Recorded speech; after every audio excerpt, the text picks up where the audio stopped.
Yes, science is amazing, but not for me though, because I am sick of waiting. I've been patient, I really haven't been reasonable. Now I'm trying to say what I needed to. Yes, science. Cheers for the hot parts, white. You don't have to wait at all. Fantastic new technology is coming your way any time now. And the guy with his finger on the pulse is Matt Dickerson, who hosts Tech Talk with Matt Dickerson as the podcast. And he joins us now from undisclosed location overseas. Hello, Matt. Morning, Nick. Where are you talking to us from these days, Matt? I'm in Kahuku Town in Japan at the moment. Wow, what's on the agenda? What are you doing? We're doing some local government exchanges. We've got a delegation here of local government people from Australia and New Zealand doing an exchange with Kahuku Town, learning about their local government and sharing ideas and talking about a range of things that maybe can help both areas of local government. All right. Well, while you're there, I'm sure you'll get some interesting tech under your radar, but let's see what you've got in your latest episode. Can we talk Speedos? I've gone back in the pool, bought my first new pair of Speedos in many years, but there's some sort of space-age swimwear coming up on the radar. What's the story? You might remember a few years ago, probably 2008, I think it was, there was a bit of controversy where some Speedos were being used by some swimmers and they were breaking records all over the place. Yeah, the super suits. The super suits, that's exactly right. So they were subsequently banned, and I was a bit unfortunate because I was about to start getting in the pool, Nick, and take advantage of those super suits, but I think you needed to be pretty good beforehand anyway. I don't think it would have turned me into a super swimmer, but they were banned. But of course, now we've got similar things happening again. We've got another Olympics coming up next year, obviously. So there's some new suits out by Speedo, and they're out there with our swimmers at the moment, and they are saying that they're better in a whole range of ways, but legal. One of the things that they do, which is quite interesting, is they use some space-age technology to resist the water being absorbed by the suit. And I do always question it when people say space-age technology. I remember used to eat space food sticks when I was a kid, and I'm sure no one that went to space ever ate space food sticks, but for some reason they got away. But they did use those pens. Which were, I think they're called Fisher Space Pens. Right, that's right, yes.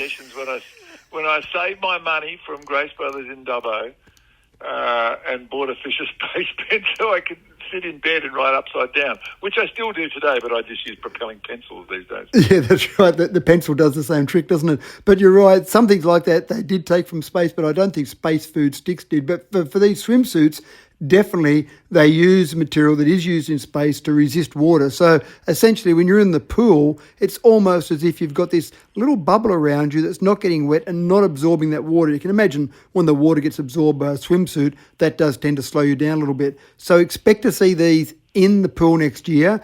If you want to buy a set, you can actually go and buy some of these and turn yourself into an Olympic swimmer maybe, but you're going to pay a fair bit of money for them. Just for the male version, you're paying $500.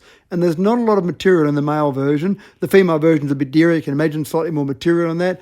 But that's a lot of money to pay for a swimsuit. You want to be pretty serious about it before you paid that kind of money.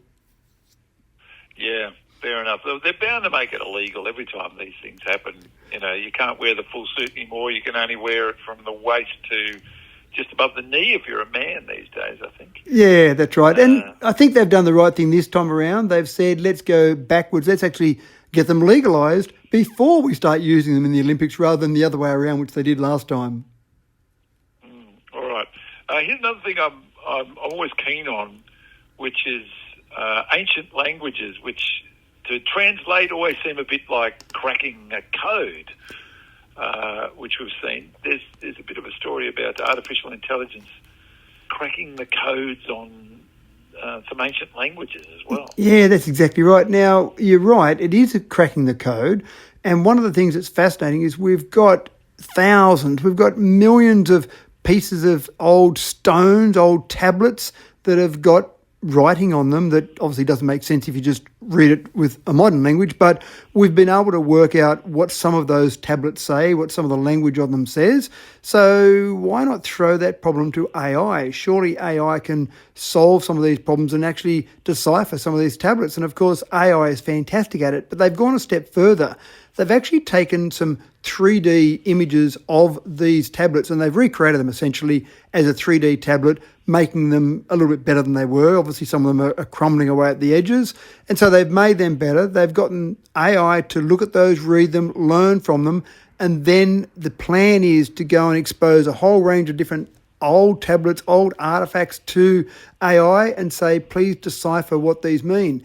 The exciting part here is that I think it can give us a glimpse of what society was like thousands of years ago, because there's not a lot of books around, not a lot of written material around, and obviously deciphering these has been a slow process up till now. But you can imagine, if you start to break down all these texts, start to actually produce all these texts from these tablets, it'll give us a much clearer snapshot of what society was like all those years ago.